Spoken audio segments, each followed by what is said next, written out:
Эти платья полностью шила и расписала Диана Кульметьева. В создании образов она обращается к традициям народного искусства. Ее тематика – архитектура городов – Санкт-Петербург, Москва и Казань. Фартук из органзы, который декорирован техникой мокрого валяния.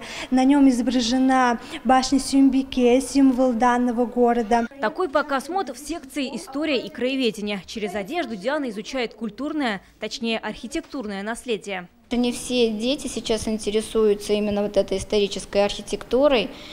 Именно привить любовь и уважение именно вот к этим зданиям, к архитектуре, чтобы сохранялось. Участвуют в конференции и учителя. Лилия Акмалова делится с коллегами опытом преподавания геометрии на английском языке. Применяет европейскую технологию. Изучая точный предмет на иностранном языке, затрагивают как английскую, так и татарскую культуру. Когда мы изучаем тему длины отрезка, мы рассматриваем, что были старинные длины отрезка, такие как одем, шаг, дальше локоть, терсек, foot in English на английском.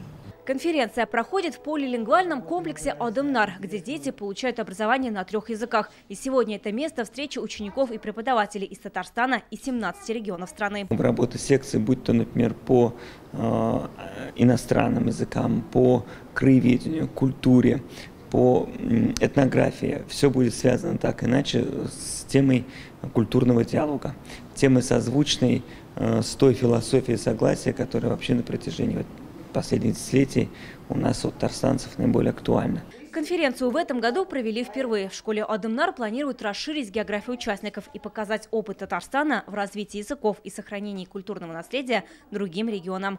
Вероника Гайнудинова, Марат Зайдуллин, ТНВ, Казань.